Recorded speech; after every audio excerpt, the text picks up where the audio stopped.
People of the world, hello and welcome to Marketing as a Foreign Language, episode 148. We've been having quite the run here of incredible special guests. Today is a solo show, just me, with the big news. Facebook banning President Donald Trump from the platform, Twitter not far behind him.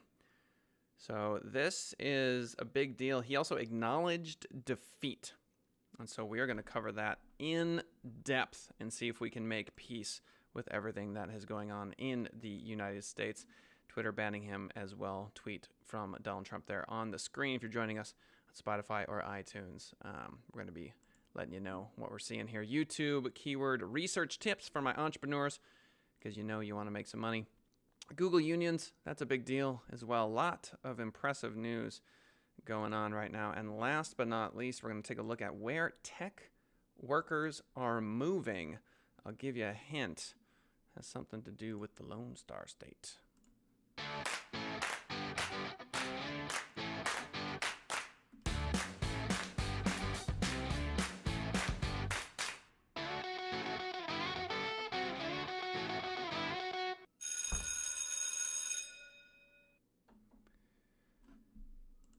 So if you aren't drinking tea, might I recommend you drink some tea with me? It's so good for you. There's a kind of tea called pu'er tea. Pu'er.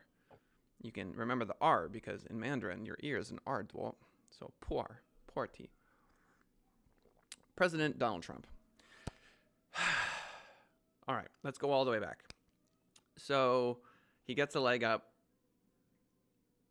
financially, just being incarnated into the particular body that he finds himself in. Whether that is by choice or not, I'll leave that up to you. Do we choose the bodies that we go to? And then on the one hand, you can say business success. On the other hand, you can say catastrophic failure. So based on just the litany of businesses that just did not go well, and yet here he is. He made a lot of money on The Apprentice. I don't think that's up for debate. And I think, in a way, he embodies capitalist advertising. He's kind of like the incarnation of capitalist advertising.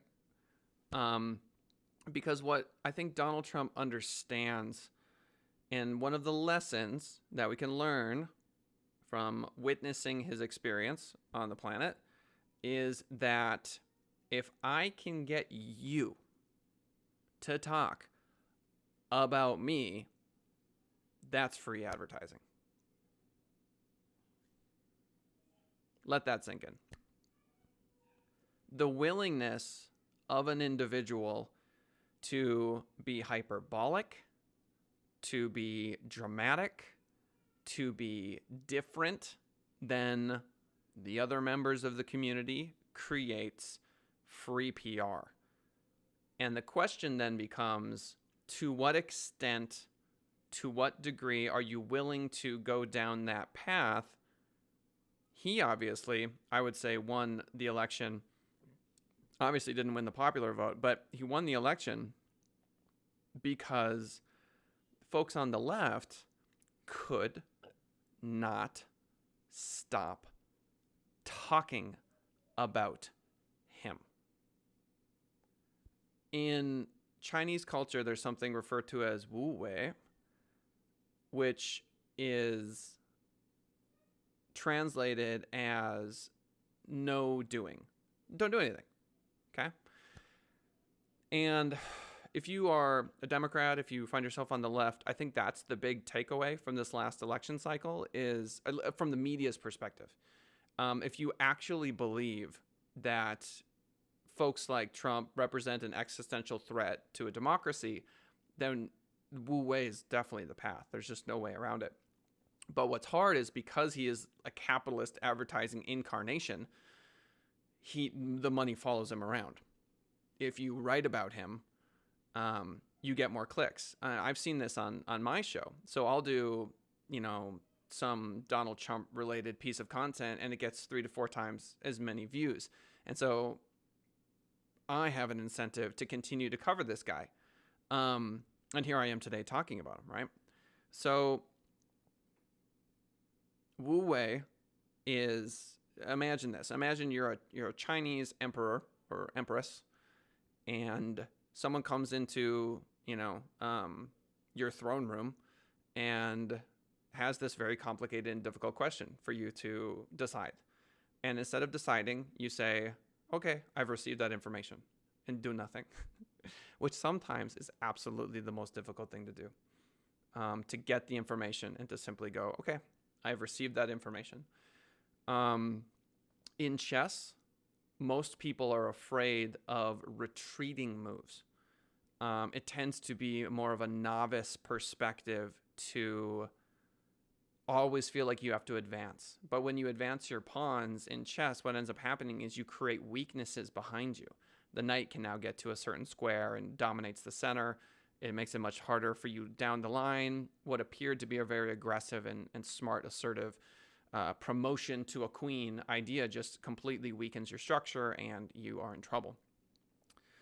And so Wu Wei is like that. Wu Wei is, okay, I'll just push my bishop back. I'll admit defeat. It's fine. I'll do as little as possible, right? And see what you're going to do. I'm going to react to what you do. I'm waiting. And so from the onset, Trump just rattled the cage of his opposition, and they just screamed, just yelled it from the hilltops.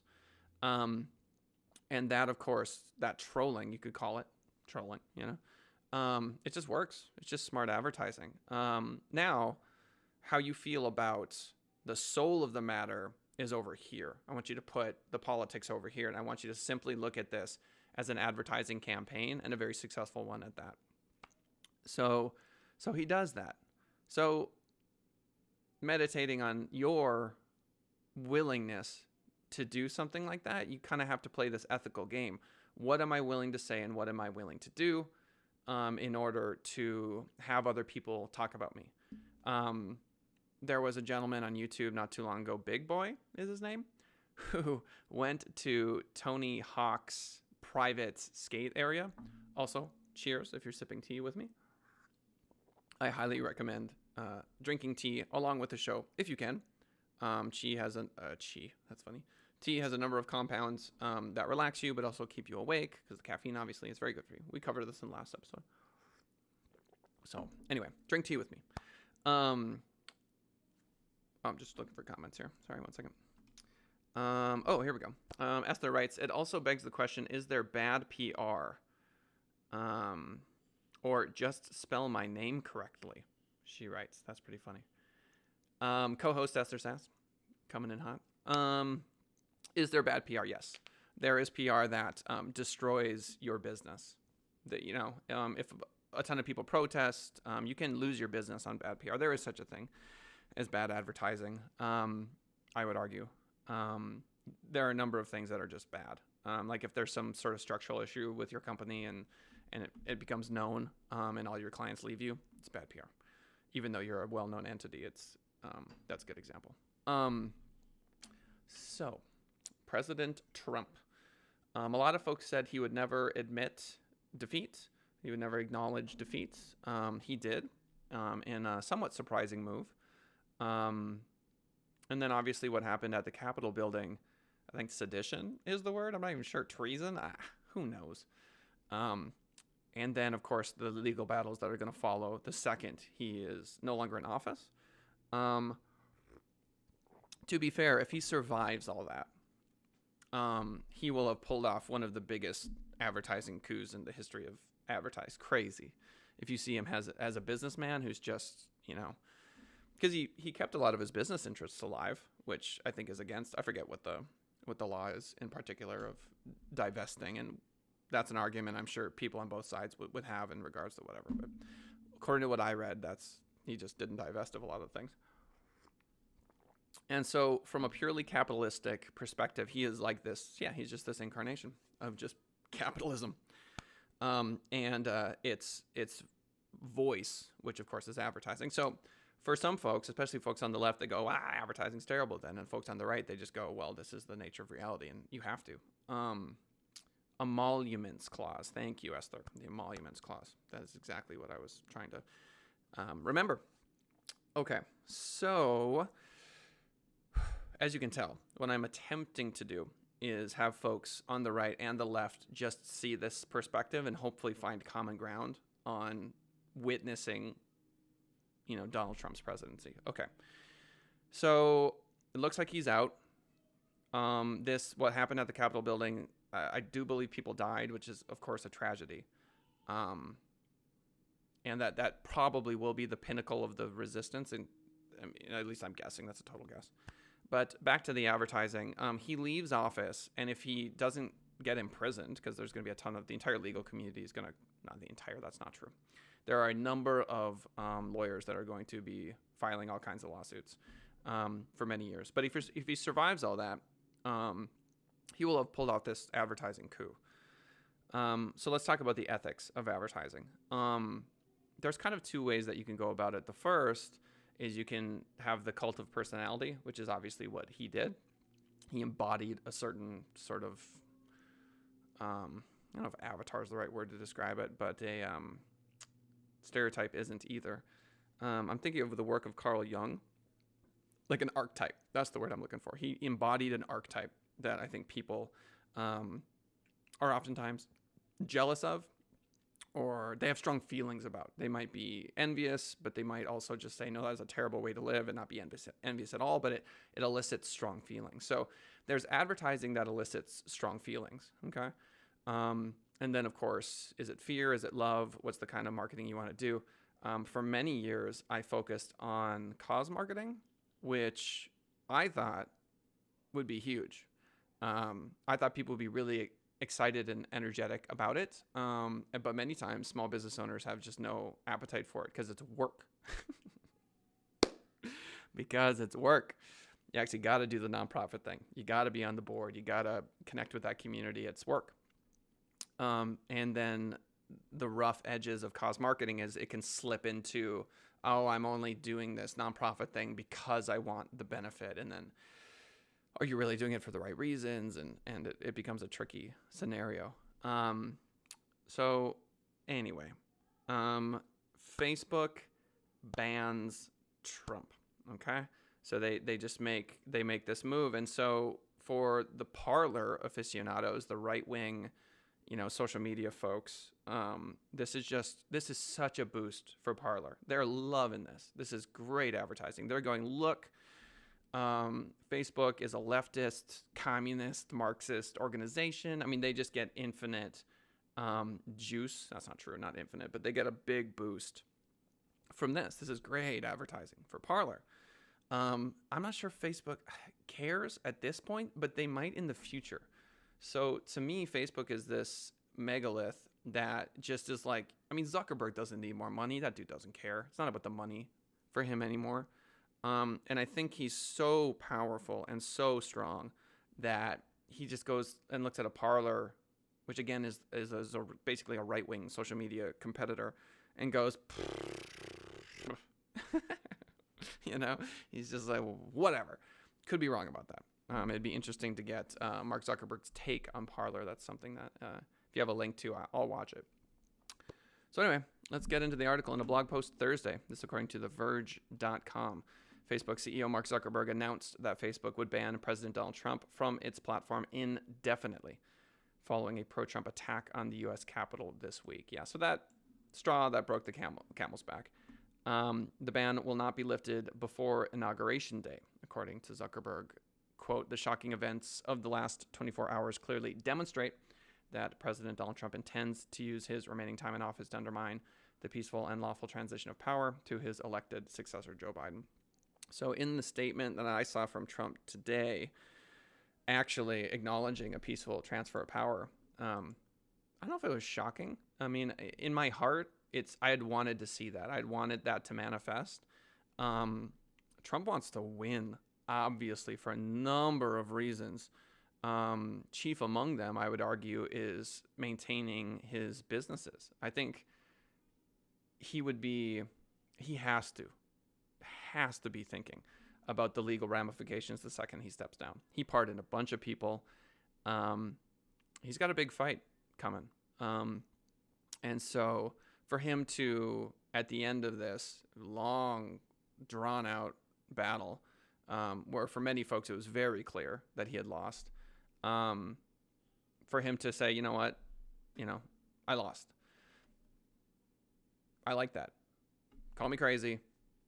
Watching him do that, it spoke to me. It's like, good for you, dude. A little late, I would argue, but good for you. I mean, because he very easily could have slipped into that sort of despot, mad king, you know what I mean, that everyone was talking about for such a long time, and just gone, no, it was rigged, just forever. It could have gone on forever. But seeing that video of him going, no, we're a country of law and order. I don't agree with these people coming in and doing that. Now, obviously, I don't have the full story. I haven't researched this as much as some of you have, I'm sure. But to me, I thought that was a good moment for the country. And so Zuckerberg, back to the article, quote, "We are extending the block we have placed on his Facebook and Instagram accounts indefinitely and for at least the next 2 weeks until the peaceful transition of power is complete." So it sounds like they're going to let him back in, right? So it's a temporary thing, so that mitigates how much Parler and how much hay Parler and those folks can make out of this situation. Again, drink tea. It's good for you. Facebook's decision to ban Trump, this is in the article again, is an unprecedented escalation in the platform's approach to moderating the president's posts. As rioters stormed the Capitol Wednesday, Facebook removed a video from Trump responding to the violence in it. Trump made false claims about the 2020 election results and told rioters to go home hours after the initial invasion began, blah, blah, blah. So according to the speech that he gave, he called the National Guard right away. I don't know the details. I may never. But let's move on to Twitter. So that's Facebook, okay? So Trump tweets, "I am asking for everyone at the U.S. Capitol to remain peaceful, no violence. Remember, we are the party of law and order, respect the law, and our great men and women in blue. Thank you." This from NPR.org. Twitter on Wednesday put President Trump on notice. If he does not stop breaking the platform's rules, he will be permanently banned. So that's different from what we heard from Zuckerberg, which appears to be a temporary ban. The stern warning followed another step never before taken by Twitter. It locked Trump out of his account for 12 hours after the removal of 3 tweets that the company said were, quote, severe violation of Twitter's rules. Once Trump's timeout expires. Look, I got kids, right? And there are timeouts. So it's just funny to me that they use the word timeout to describe this particular thing, which is exactly what it is. To be fair, if you are a professional soccer player and you make millions and millions and millions and millions of dollars, you also get timeouts. You get your yellow card, you get you check someone in hockey. Timeouts are a thing. So anyway, timeout. The company said it may boot the president off the platform for good if his sharing of election-related disinformation and glorifications of violence continue. Okay. So Facebook and Twitter are taking a stand here. They have taken a stand. When they do this, they tend to infuriate people on the right. And so it begs the question, is the yin-yang of left-right politics just central to our consciousness? Is this how we move forward?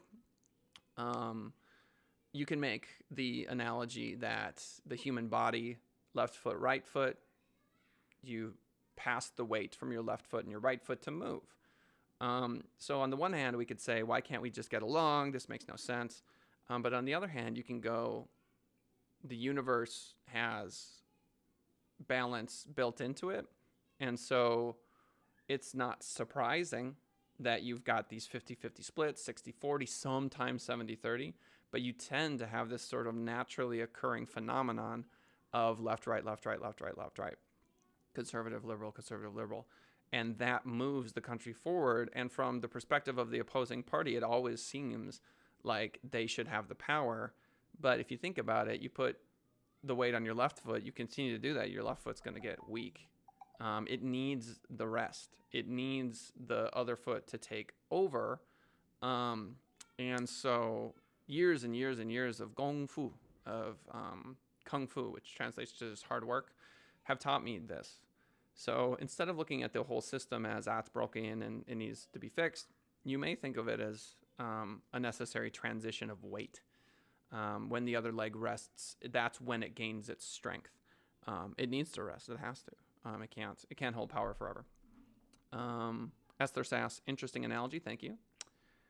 Oh, okay. So we have a new gentleman coming in. Take Back America writes, this is war now. We are now back in 1776. We will fight. So, welcome to the show. Might I recommend drinking some tea? It's very, very good for you. I am drinking a pu'er tea, which I highly recommend. Also, Tea and Whisk is a great place to purchase tea. Just ask for Leo, the store's proprietor. So, this particular gentleman, Take Back America, is on the rightmost point of weight that we just described. And from my perspective, his or her perspective in a free country is valuable. So I understand your perspective, and I appreciate you letting us know what you're thinking. So, and I obviously would feel the same way about someone on the other side of the aisle as well. It's very important that we get our message out. YouTube keyword research tips. So sorry, Take Back America. We are now moving on to the more marketing-centric stuff. But if you want to watch all the political stuff that I just mentioned, just start the video over from the beginning. Okay. So YouTube keyword research tips. Okay. This from searchenginejournal.com. YouTube shares 3 keyword research tips for videos. YouTube offers advice on competitive keyword research for videos and answers a number of questions about the search and discovery algorithm. So when researching which keywords to use in a video, what's the good way to gauge the likelihood that it will be surfaced in users' recommendations? Okay, so you can obviously just type in something in YouTube and it will autofill. This is a good way of describing it. Shout out to Ryan Jankowitz. I like how you talk about balance and finding harmony. Ladies and gentlemen, before we dive into keyword research tips, I do want to give a shout out to Mr. Jankowitz. He was on the show just a couple of days ago. He is a Bagua, Xinyi, Tai Chi enthusiast, which is very rare. These are like the triangle of Chinese martial arts. And you should check out his episode that we recently filmed. Ryan, if you could do me a favor and drop some links in chat so people can find, and I'll also mention it once you do that, where you can find him. If you want to be happy, you need to combine physical health into your existence, obviously. So we're talking about Google Trends, typing the words into YouTube, and something else. So let's start with Google Trends. So this, again, from searchenginejournal.com. Google Trends. This one may be obvious to SEOs, but YouTube recommends Google Trends as a way to stay informed about which topics are popular right now. So a good example is this gentleman that just joined us, Take Back America, is joining us because the name of this particular live feed is Facebook Bans Trump, which exactly is what it is. So there you go. It is unlikely that this is not trending. And so if you want folks on your channel, you might want to take a look at Google Trends. I'll be honest with you, I tend not to do this. It could be to my detriment. What I tend to do is I'll look up articles that are interesting to me. Perhaps I am wrong in wanting to focus on content that is just more interesting to me than Google Trends, but perhaps I'm making a mistake and I should just look at Google Trends to find things that are interesting there and then do searches, which is something I may do. Advertisement. Okay, competitive analysis. Another tactic SEOs are familiar with is competitive analysis. This involves entering keywords in YouTube's search bar and seeing what you can learn from the most successful videos. Analyze aspects such as titles, thumbnails, descriptions, intros, use of video chapters, placement, and so on. I took the little EP episode .140 whatever from the Ben Shapiro show. I just liked what he did there. My thumbnails, I'm a little lazy with my thumbnails. They could probably get better. There are a lot of better thumbnails out there. At Send It Rising, we do have a graphic artist, but I don't really want to waste her time with thumbnails at this point. Perhaps that's myopic of me. Perhaps I need to step up my thumbnails. And then other algorithm questions. Is it better to publish videos regularly, or is it acceptable to let large gaps of time elapse? So I'm definitely a more keep it consistent type character. We're live 10:30 a.m. Pacific Standard Time every single day. That's how I like it, but that's just how I am. You may be different. I like quantity. There's a lot of folks that will put together just this masterpiece of a video, and that's their vibe. I've done some. My Mission High School video is a good example. If you want to scroll all the way down to the bottom,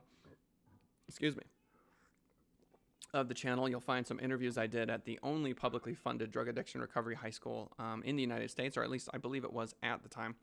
I interviewed the principal and some of the students, and it's one of the best works I've ever done. But those times are somewhat rare, and I want to keep a consistent flow, so that's my particular idea. So there you go. Google Trends, typing in the search bar, obviously, see what people are looking for, and last but not least, spend time on YouTube. It's interesting. If you want to be a YouTuber, I cannot possibly overstate how important YouTube Premium is. Sorry, I'm doing an ad for YouTube Premium that I'm not going to get paid for, probably, which is to say that ad-free YouTube is just glorious. It's glorious. Glorious. And I could not tell you how inspired I've been by a lot of the content that's being put out there, from chess videos to inspirational videos to some of the influencers that I'm following now. It's just great content and totally worth it. All right, 4 minutes remain in the show. Google unions. So this from NPR.org again. After the death of George Floyd, Google engineer Raksha Muthamar sent an email to colleagues. In it, she pointed to a list of criminal justice reform groups and bail funds for protesters who were seeking contributions soon after Muthukumar was summoned into a meeting with Google's Human Relations Department. Quote, I remember that was such a scary experience. It was such a mysterious HR letter. And I was texting friends who had been involved with organizing, and they were like, oh, this is my experience with HR. This has happened, ... So Muthukumar is 25. She's based in New York. She was told that a colleague was offended by her email. One of the pages she referred to did indeed contain harsh language to describe police. Still, she never expected the matter to land on the radar of higher ups. Quote, it just seemed like such a neutral thing. Okay, from a stern talking to in HR to being demoted or forced out after speaking out, stories about bristling tensions between Google workers and executives have consumed the tech giant in recent months. Workers protest against Google's handling of sexual misconduct allegations at the company's Mountain View, California headquarters in 2018, etc. So there's something called the Alphabet Workers Union, named after Google's parent company. It now represents more than 500 Google employees and contractors with the support of the Communications Workers of America. So without diving into this entirely, the idea is that Google may appear to be this monolith that cannot be broken, cannot be shaken, cannot be hurt. They have infinite money. They're totally fine all the time. And this, of course, is not the case. It is impossible. It is not possible within the realms of this particular incarnation to achieve this perfect homeostasis within a company. Working is difficult. I think it's designed to be difficult. This is just the nature of our experience on this particular planet. We are all subject to gravity. We are all mortal. And so you end up with, at times, at least from the outside, heavenly perceiving or perceived spaces. And Google appears that way from time to time. But clearly, there are cracks in the foundation, and they are mortal just like the rest of us. All right, well, I am thrilled.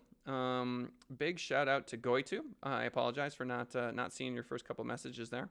Oh, no, that was from last time. So Esther Sass, co-host, Sass Insurance. You got to check her out, get insurance from her. Duchess Rideshare. If you're in Las Vegas and you are a woman or you know a woman, it is a woman-only, passenger-only app that you can download on your phone, which you definitely should do. It's very cool.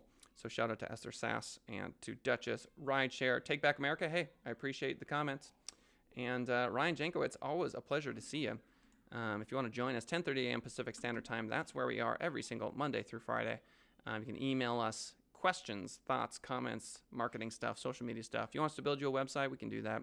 We do SEO for you on all this and more. info@senditrising.com. That's info@senditrising.com. If you're listening to us on the podcast, hey, we love you. Why don't you join us for the live show? You know what time it is. Esther Sass has the app, Duchess Rideshare. Get them. Love it. All right. Well, it's been a wonderful show. It's time for the outro. And thank you to everyone for chatting today. I very much appreciate it.